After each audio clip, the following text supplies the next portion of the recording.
यदि हम संविधान के अनुरूप सोचने वाला ये जन समूह निर्माण कर पाते हैं,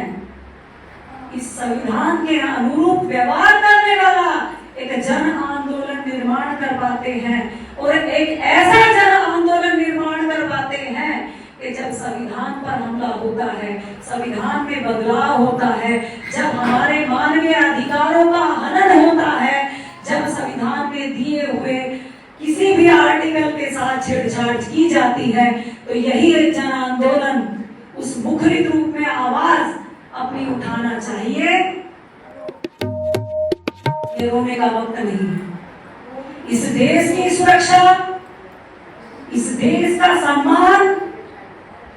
हमारे हाथ में है। जब तक हम गुहार लगाते रहेंगे और ये सोचते रहेंगे कि हमारी सुरक्षा के लिए कोई खड़ा होगा, तो वो ऐसा अवतार हमें नहीं चाहिए।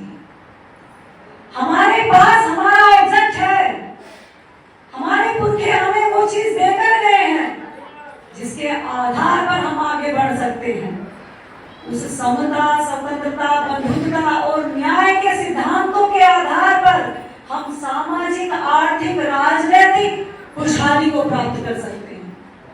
बाबा साहब ने इस लोकतंत्र के वृक्ष के बारे में कहा कि ये एक ऐसी व्यवस्था है जिसके द्वारा बिना रक्त बहाए हम एक सामाजिक रूप से, आर्थिक रूप से और राजनीतिक रूप से बहुत कुछ प्राप्त कर सकते हैं। इस देश की व्यवस्था में खुशहाली ला सकते हैं, अमन चैन स्थापित कर सकते हैं। तो क्या ऐसा पुनीत कार्य, ऐसा पावन कार्य, ऐसा पवित्र कार्य हमें नहीं करना चाहिए कि जब हमारी अंतिम सांस हमारे जीवन से जाए तो हमें दिल में ये आभास हो कि हमारा इस देश के लिए कुछ ना कुछ योगदान रहा है, हम एहसान फरामोश नहीं। हमारे पुरखों का ये इतिहास रहा कि ना केवल पुरखे, हम उन महानायिकाओं की बेटी हैं जिन्होंने इस देश को आगे बढ़ाने के लिए, इस देश के गौरव को स्थापित करने के लिए, इस देश के शौर्य को बढ़ाने के लिए कार्य किए हैं। और मैं समझती हूँ कि वो इतनी असंख्य महिलाएं हैं, उनके नाम मेरी बहनें भली भांति जानती हैं, और नहीं जानती तो उन्हें जानना चाहिए। अभी बहुत इतना लंबा डिस्कशन हमारे बीच चला कि लोकतंत्र की व्यवस्था जो भारत में चल रही है वो केवल कागजों में रह गया है। भारत का लोकतंत्र चरमरा रहा है। पूरा विश्व देख रहा है कि भारत का लोकतंत्र ध्वस्त हो रहा है, टूट रहा है, त्राही त्राही कर रहा है। लेकिन भारत की सत्ता में इस संविधान के कारण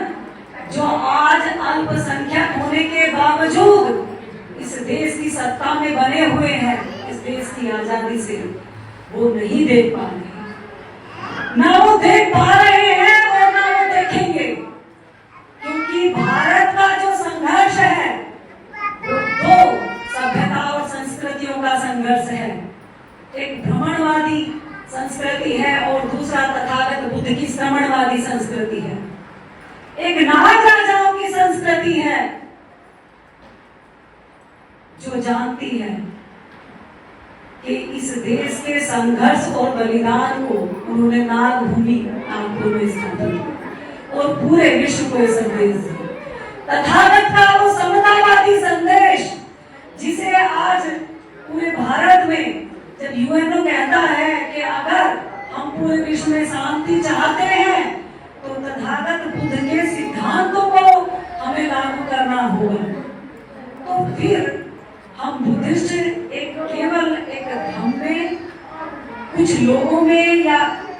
एक संप्रदाय में बंद कर नहीं रह सकते। ये जिम्मेदारी हम लोगों पर और बढ़ जाती है क्योंकि हम मानवतावादी धम्म के वाहक हैं, एक ऐसे मार्ग के वाहक हैं जिस पर हमारे पुरखों ने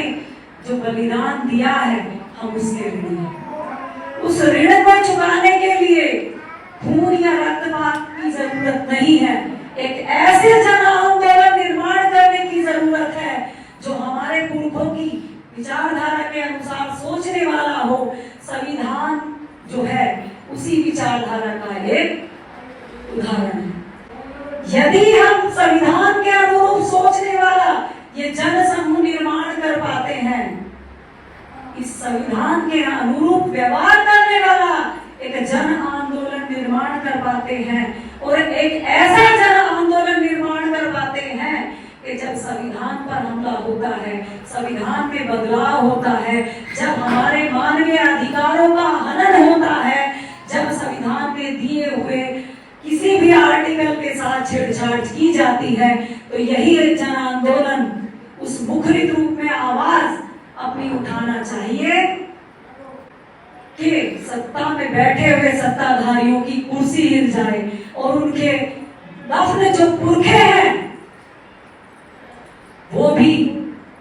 उस कब्र में हिल जाएं और ये याद दिलाएं कि आप जाग जाओ। यदि ये मूल निवासी जागा तो वो घड़ी दूर नहीं है कि आप पीले पत्ते और सूखे पत्तों की तरह कब यहाँ से भारत की भूमि से गिरा दिए जाओगे, आपको पता नहीं चलेगा। ये डर ये उनमें होना चाहिए, लेकिन ये डर किसी व्यक्ति का नहीं होना चाहिए, ये हमारे कानून का होना चाहिए, ये हमारे संविधान का होना चाहिए, ये हमारी जनता का होना चाहिए। आज हमारे सामने एक बहुत बड़ी विडंबना है कि जिस संविधान के कारण और जिस जनता के कारण कुछ रत्ती भर लोग सत्ता में बैठे हैं, उन्हें किसी का डर नहीं है। और जब डर नहीं होता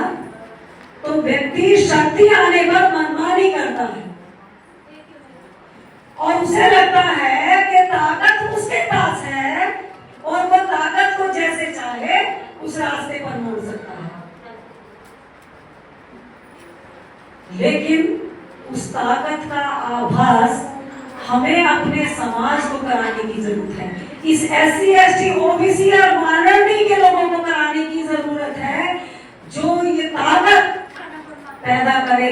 एक ऐसी पावर पैदा करे जिस पावर की अभी बात हो रही थी कि वो पावर इस जनता की ऐसी शक्ति निर्माण होनी चाहिए जिसका डर सत्ता में बैठे हुए लोगों को